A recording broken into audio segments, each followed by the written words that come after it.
পরিবারের সদস্যবৃন্দ, যারা গুম হয়েছে তাদেরও কেউ কেউ এখানে আছেন, তাদের সহ উপস্থিত সুধীমণ্ডলী, আসসালামু আলাইকুম। এখানে যারা গুম পরিবারের আছে, বহুদিন বহু অপেক্ষা করে তারা পরিবারের সদস্যদের আশায় অপেক্ষায় দিন গুনছেন। এই যে ছোট মেয়েগুলো সদস্যরা যে কথাগুলো বলেছে, হৃদয় বিদারক একটি জায়গায় আমরা এসে পৌঁছেছে বাংলাদেশ। এই কি হলো? এই চুপ করো, বসো। এই পরিবারগুলো সদস্যদের তাদের যন্ত্রণা, তাদের অপেক্ষা, তাদের সমস্যা একটি অবসান ঘটাতে হবে।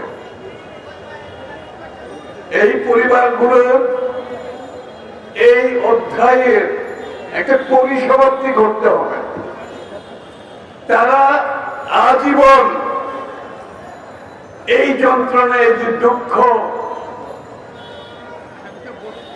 এই সমস্যা নিয়ে আজীবন একটি পরিবার বাঁচতে পারে না। এর অধ্যায়ের সমাপ্তি ঘোষণা করতে হবে।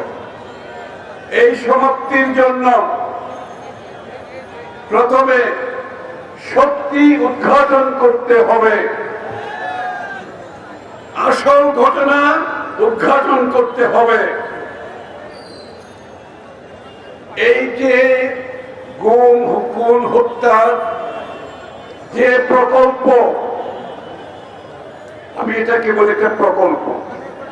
ও শেখ হাসিনা ক্ষমতায় থাকার জন্য অনেকগুলো একটা সার্বিক প্রকল্প করেছে, গুমের একটা প্রকল্প করেছে। অর্থাৎ গুমের মাধ্যমে ভয়ভীতি সঞ্চার করে সাধারণ মানুষ যাতে তার বিরোধিতা করতে না পারে, স্বৈর শাসনের বিরোধিতা করতে না পারে, এটাকে ভয়ভীতির পরিবেশের একটি অংশ হিসেবে প্রকল্প সে দিয়েছিল। সুতরাং এই প্রকল্পের মূল উদ্যোক্তা, মূল নায়ক শেখ হাসিনা। এই প্রকল্প যারা নেতৃত্ব দিয়েছেন তাদেরকে উদ্ঘাটন করতে হবে, তাদের সত্য উদ্ঘাটন করতে হবে। এই প্রকল্পে যারা সহায়তা দিয়েছে সেই সত্য উদ্ঘাটন করতে হবে। এই পরিকল্পনা, এই প্রকল্পে যারা সহযোগিতা করেছেন সেই সত্য উদ্ঘাটন করতে হবে। এই প্রকল্পে যারা জেনে শুনে চোখ বন্ধ করেছিল, জেনেও না জানার ভান করেছিল, দেখেও না দেখার ভান করেছিল, তাদেরকেও সামনে আনতে হবে। অর্থাৎ সার্বিক সত্যতা, এই প্রকল্পের পরিপূর্ণ সত্যতা জনসমক্ষে আনতে হবে। এটা করার জন্য আমরা দেখেছি সরকারের একটা কমিটি করেছেন, গুমের উপরে কমিটি করেছেন, এটা একটি অংশ। অনেকগুলো মামলা হয়েছে, এটা আরেকটি অংশ। আন্তর্জাতিক ভাবে আপনারা জানেন এই গুম বিরোধী সনদে শেখ হাসিনা সই করে নাই।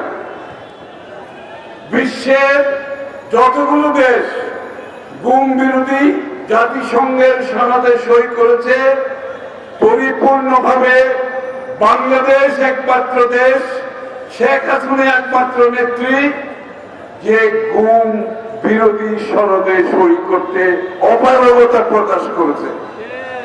কারণ সে তো এই সনদে সই করার কোন কারণ নাই, সে তো প্রধান উদ্যোক্তা। সেই প্রকল্পের প্রতিষ্ঠাতা সে তো সই করবে না। আমি আনন্দিত এই অন্তর্বর্তীকালীন সরকার এটা গতকাল সই করেছে। এটা সই করার পরে অনেকের যে দাবি আছে যে আন্তর্জাতিকভাবে এটার একটি সুষ্ঠু সমাধান করার জন্য সেটার সুযোগ সৃষ্টি হয়েছে। এখন কিন্তু জাতিসংঘের মানবাধিকার কমিশনারের অফিস থেকে জাতিসংঘের মানবাধিকারের কমিশন থেকে সদস্যরা বাংলাদেশ সফর করতে পারবে। এটা সইয়ের মাধ্যমে জাতিসংঘের বাংলাদেশে আসার পথ উন্মুক্ত হয়ে গেছে। তারা এই অনুসন্ধানে সহযোগিতা করতে পারবে। এটা একটা ভালো দিক। তাই আমার বক্তৃতা আমি সংক্ষিপ্ত করছি। এই যে পরিবারের সদস্যরা তারা সামাজিকভাবে অত্যন্ত কঠিন সময় অতিক্রম করছে। আমাদের সকলকে এই পরিবারের পাশে দাঁড়াতে হবে, সমাজকে স্বীকৃতি দিতে হবে তাদের অবদানের সাথে সাথে রাষ্ট্রকে তাদের অবদানের স্বীকৃতি দিতে হবে। আমি চাই রাষ্ট্রীয়ভাবে এই পরিবারগুলোকে স্বীকৃতি দেওয়া হোক, রাষ্ট্রীয়ভাবে তাদের পাশে দাঁড়ানো, এই পরিবারগুলোর আগামী দিনের তাদের পাশে দাঁড়ানোর স্বীকৃতি দেওয়া হোক। এরা নতুন যে মুক্তিযুদ্ধ হয়েছে, দ্বিতীয়বার যে স্বাধীনতা হয়েছে, এরা হচ্ছে এই স্বাধীনতার মূল সৈনিক।